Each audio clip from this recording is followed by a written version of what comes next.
All right, I'm going to say something I never thought I'd admit to millions of strangers on the internet. I installed hidden cameras in my own house to watch a woman I'd just hired to take care of my kid. And what I saw on those screens didn't just change how I parented, cracked open my wife's past, blew up a friendship I thought was solid, and put my entire life on trial in a courtroom with fluorescent lights that make everyone look guilty. If it were you, would you hit record? Or close your eyes and pray you were doing the right thing? My name is Henry, and for most of my adult life, I measured success by square footage and quarterly reports. Big lobby, bigger conference table, the kind of office where the glass never smudges because no one actually touches anything. And then real life happened. My wife Claire died. My son Caleb went quiet in a way that felt like the power went out in a house that still had all the lights on. And every morning for 143 days, I woke up before the alarm with that weight on my chest, like a brick. I couldn't sit down. Coffee tasted like the absence of taste. Shirts went on inside out, and I didn't notice until noon the house was technically beautiful. Pool on the terrace, cars sleeping in the garage furniture that cost too much to sit on. But the air was stale with silence, and the rooms had that museum vibe that says, look, don't touch, don't laugh, don't live, you know what I mean. Caleb used to be a hurricane with legs, the kind of kid who would yell from the kitchen to the living room because the hallway was too slow. Jump from cushion to cushion like lava was real, and the floor had a personality. He'd draw on the walls and look me dead in the eye. Like, this is art.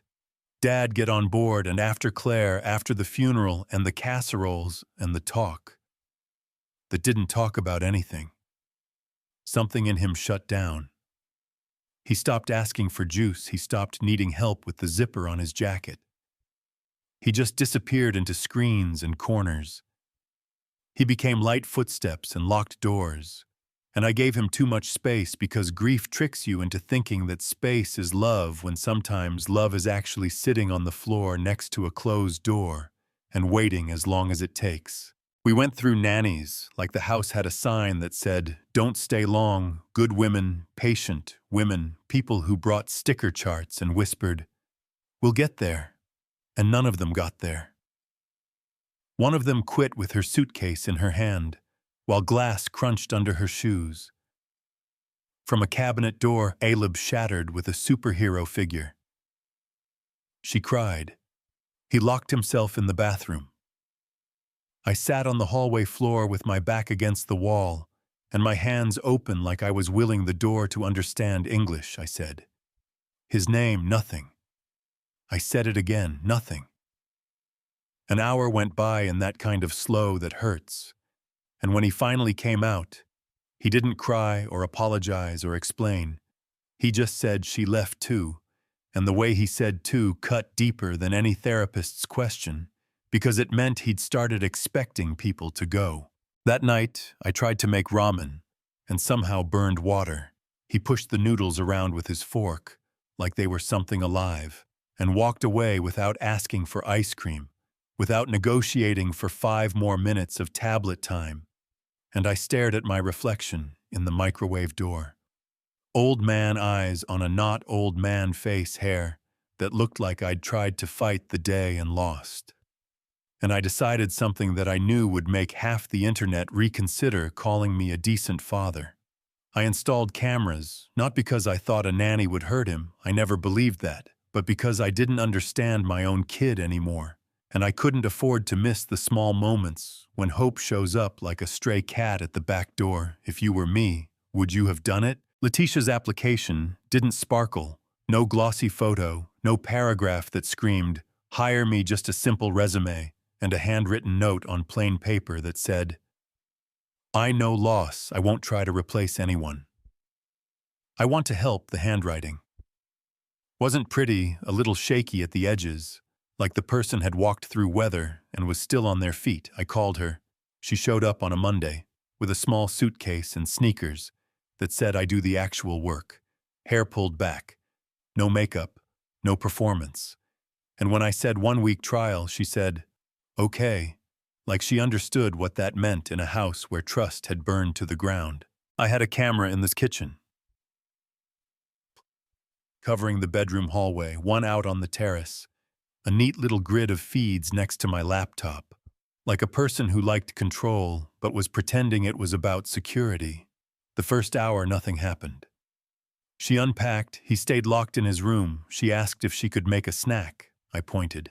She made a grilled cheese, cut it into strips like a preschool art project, placed it gently on a colorful plate, set it down outside his door, knocked twice and walked away without theatrics, without wait for it, without a speech about balanced lunches, and I huffed to myself, here we go again, another one gone by Friday. Day 2, she left apple slices and a note that said, I'm not going anywhere today. Day 3, I came home and found her sitting on the living room floor, with a book reading about a boy who lied about knowing how to swim, not to anyone in particular, just reading like the words deserved to be in the air. And Caleb, my storm child, who had turned into fog, sat 10 feet away with that scowl kids use when they're scared of liking something. He listened. He didn't say thank you. He didn't even blink much. But it was the first time in months I saw him choose to be in the same room on purpose that night. I rewound the footage 3 times, stopping on the frame where the story ended, and he stayed. Just stayed 2 seconds longer than you'd expect. 2 seconds isn't much until it's everything. Pattern interrupt. Thunder. 3 days later, the sky brought one of those storms that push rain sideways and make the windows rattle like the building is breathing. I walked in soaked tie in my pocket because it felt like a joke on a day like that, my head pounding from a merger deck that made words like synergy sound like a lie, and the camera showed me something I wanted so bad, I forgot how to move Letitia on the living room rug back against the couch. Caleb curled up with his head on her lap, her hand on his back. No words, the TV on mute, lights low, rain hammering the glass, and I stood in the doorway, like the floor had turned to ice, because the last time he'd let anyone hold him was the day we buried Claire. I backed up, I showered, I came back. The house was quiet in a different way, not the morgue quiet, the safe quiet, and I felt hope pull up a chair. The house changed 1 inch at a time, the way winter slowly becomes spring before anyone admits it. She started cooking the kind of food that smells like someone is home. Butter in the pan, onions going translucent, garlic doing that thing. Garlic does that makes even the walls relax. She put toys in clear bins so a kid who wanted to control every variable could see where things belonged without feeling boxed in. She knocked on his door. Without insisting, she left. Notes without bargaining, she sat near him, without filling silence with words that would steal the oxygen. He started appearing in doorways like a deer in a field that's considering trusting you with the apple in your hand. He asked for glitter glue like it was a lifeline. He let her hold a cardboard robot while he glued the 5th leg on, and sometimes he told her no music in here, and she said okay, and actually turned it off, which sounds small until you realize how many adults talk about consent and then ignore it when a kid enforces a boundary. I started coming home earlier, not because my company figured itself out. Companies rarely do. But because I wanted to sit near the life I was almost too proud to admit.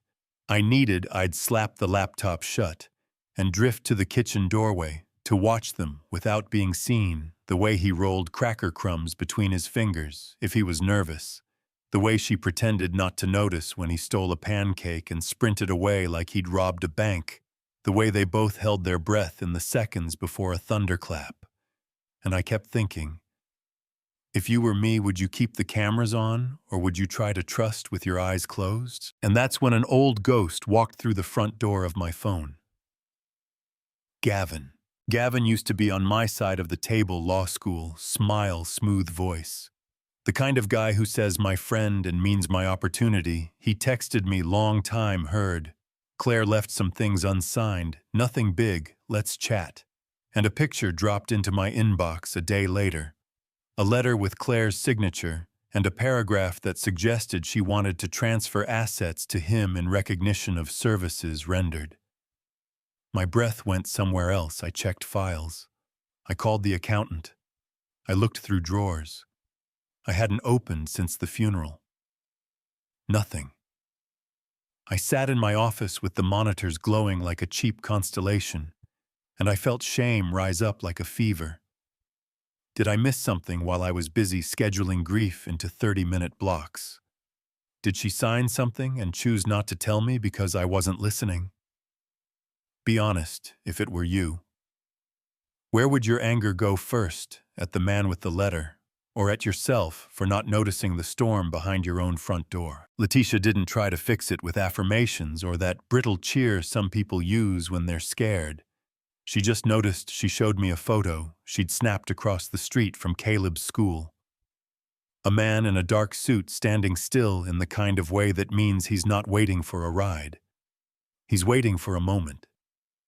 It was Gavin, she said, nothing dramatic. Just we need to be careful. I called Daniel, my lawyer.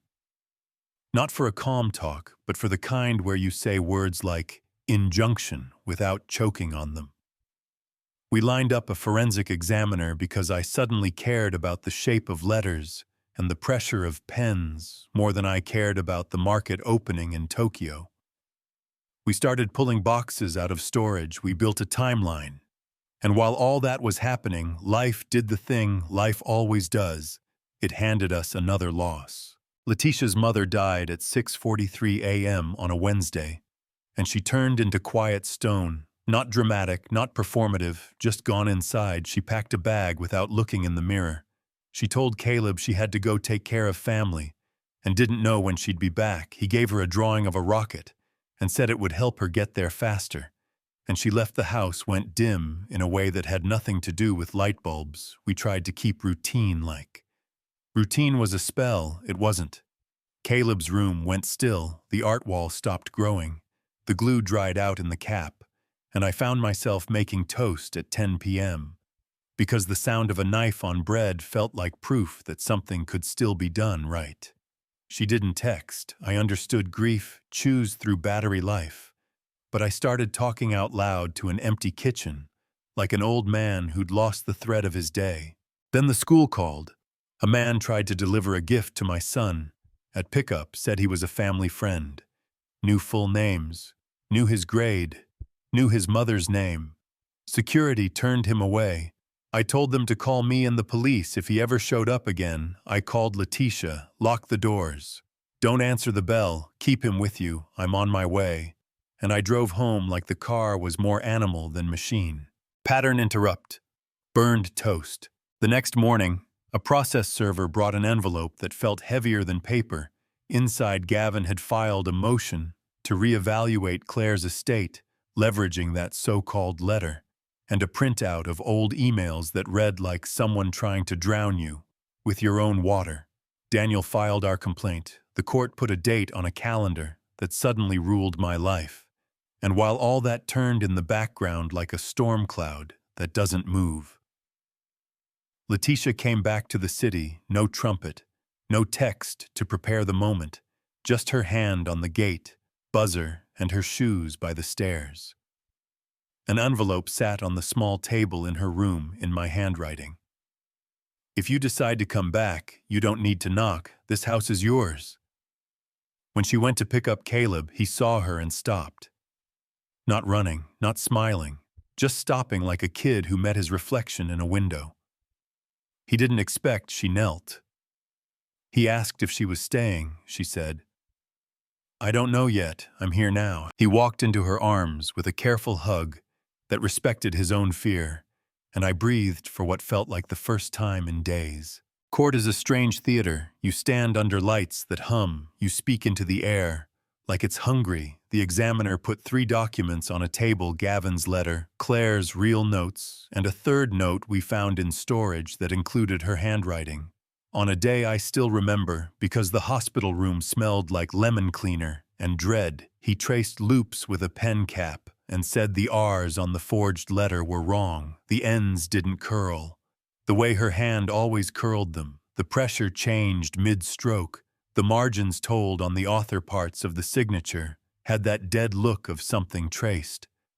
The judge ordered a partial freeze on Gavin's assets pending a full report.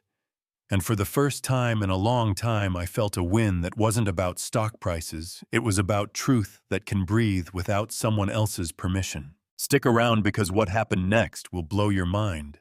That night, the house settled into that soft hum of dishes drying, and a boy's door clicking closed, and Letitia pulled an old envelope from her bag. Edges yellowed a photo inside of a young woman holding a newborn, in a way that screamed first love. And panic, the letter was dated 17 years ago, and addressed to Letitia's mother in a small town, Claire's handwriting. I'd know it 100 miles away.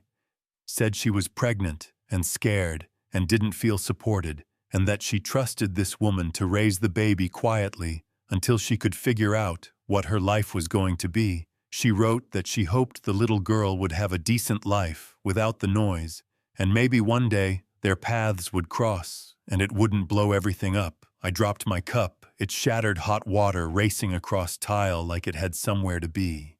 Letitia's voice didn't wobble the way movie voices do. When a twist lands, it steadied Henry. This means Claire was my biological mother, she said.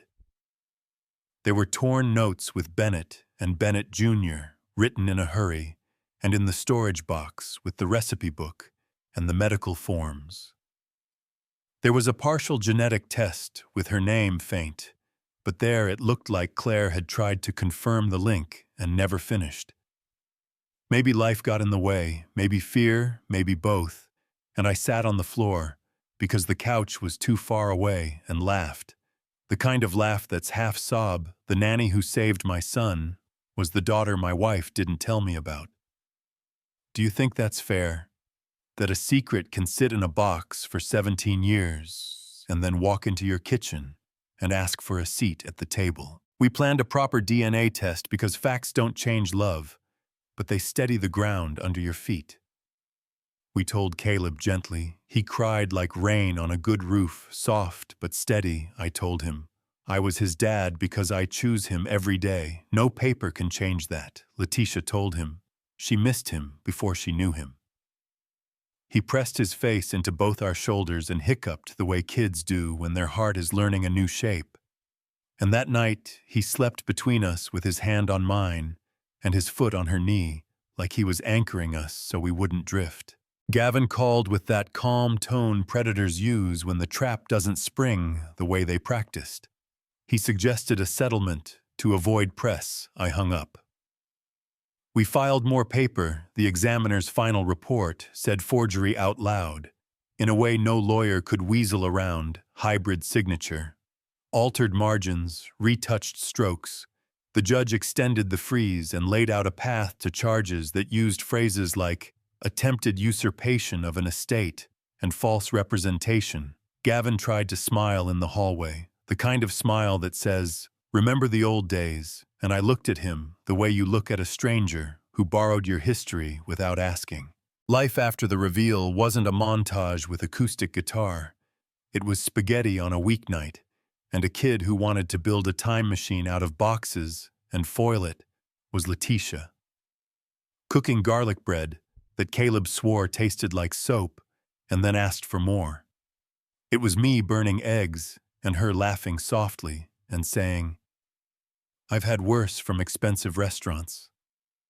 It was quiet car rides where the radio stayed off because sometimes silence is the exact song you need. And it was me learning to ask simple questions and actually wait for the answers. Are you sleeping? Do you want the window open? Do you need 10 minutes alone on the balcony? Or should I sit next to you and not talk? You know what I mean? We kept the cameras on for a while, less than before, more than zero. And each week I found myself looking at screens less and people more. I started peeking into real rooms instead of watching rooms on a grid like my own life was a television show. There's a difference between monitoring and witnessing. Monitoring Checks, boxes, witnessing, keeps company. And one morning, I stood in the hall and watched Letitia teach Caleb how to glue a paper rocket without sticking his fingers together. And I realized the only thing the cameras were catching that I truly needed was my own fear. I turned them off. For the rest of the day, I survived. The DNA results came back 2 weeks later, positive match. Claire was Letitia's mother. Caleb got a grandmother he never met, and a mother he already knew by heart. We didn't pop champagne because some victories don't drink. We made pancakes with crooked edges and called it breakfast for dinner.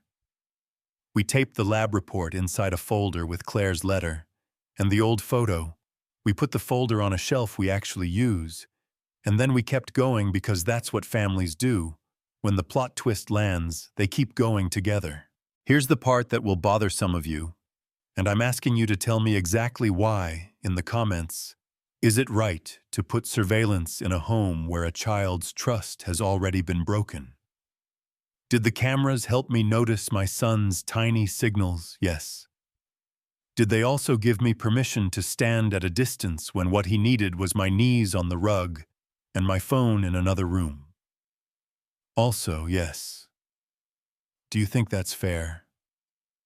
Does intent matter when the result is a little boy finally breathing easier and a woman finally finding her name? Does a forged signature deserve the power to rewrite a dead woman's story? How much mercy do we owe the people who fail us when they were once the people who stood next to us at our wedding? I'll tell you where I landed today, and maybe tomorrow I'll land somewhere else. I believe in accountability. With a human face, Gavin will face the consequences of his choices. Because integrity isn't just about what you do when people are watching. It's about what you do when a woman you called family isn't here to correct the record. But I also believe in the messy grace of second chances, not for him in my life. That door is closed, but for us, for the three of us, eating ice cream on the couch at midnight with a cartoon humming and a kid snoring. In that funny way kids do when they're finally safe. Yeah, that happened. If you've been listening and you got this far, thank you. I know this was long and not neat, but that's how real life tells itself, in long, messy breaths, with a few pattern interrupts that jolt you awake. Thunder burned toast, a letter in a box, a hug in a storm. And now I want to hear you. If it were you, would you have installed the cameras? Would you have driven 6 hours to a small-town porch to tell someone the house felt wrong? Without them, would you have taken an old friend to court? Or just paid him to disappear and lived with the question mark? Tell me where I was wrong. Tell me what you would have done with Caleb. Which moment hit you in the throat? The storm hugged the art wall with the words, "Here's where the good mess lives," the garlic bread that tasted like soap, the lab report that confirmed what our hearts already knew.